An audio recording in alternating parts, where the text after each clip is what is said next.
Israel ने Iran की धमकियों को अनसुना करके अपनी धुन में लेबनान को पीटना जारी रखा है। खासकर दक्षिणी लेबनान में इजराइल का ग्राउंड ऑपरेशन चल रहा है, जहां हिजबुल्लाह के अंडरग्राउंड अड्डों में बने हथियार गोदाम की तलाश की जा रही है। इजराइल डिफेंस फोर्स की 162वीं ब्रिगेड ने दक्षिणी लेबनान में 70 से ज्यादा हिजबुल्लाह फाइटर ठिर कर दिए हैं। हिजबुल्लाह के अंडरग्राउंड इंफ्रास्ट्रक्चर के अंदर विस्फोटक डिवाइस, रॉकेट लॉन्चर और आरपीजी शेल भी इजरायली सेना को मिले हैं।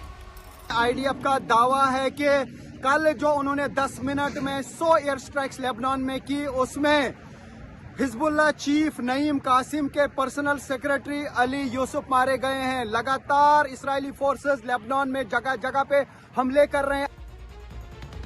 नेतन्याहू आर्मी ने लेबनान फ्रंट पर पूरा जोर लगा रखा है।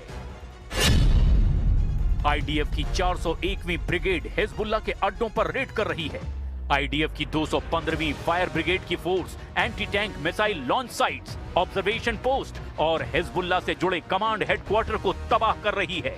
इजराइल की Nahal brigade anti tank shell launch bunker का सफाया कर रही है।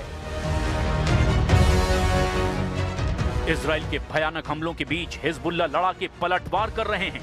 फाइटर ग्रुप ने इजराइल की क्रूज मिसाइलों और युद्धपोत को निशाना बनाने का दावा किया।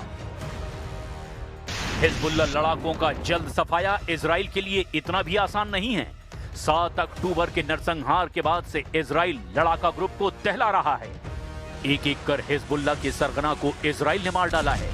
बावजूद इसके हिजबुल्लाह ने सरेंडर नहीं किया, क्योंकि ईरान का फुल बैकअप और हथियार इनके पास मौजूद है।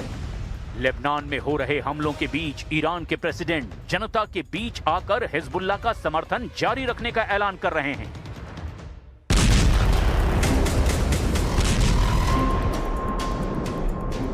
पजेश्कियन के साथ कुद्स फोर्स के चीफ इस्माइल कानी ने भी युद्ध में एंट्री ले ली है।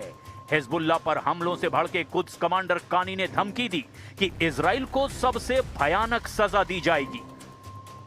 फरवरी के महीने में युद्ध शुरू होने के बाद से नईम कासिम ने दूसरी बार इजराइल को यह सीधे धमकी दी है। मुमकिन है इजराइल इस्माइल कानी को भी हिट लिस्ट में शामिल कर ले। फिलहाल नेतन्याहू आर्मी का जोर नईम कासिम के सफाए पर है।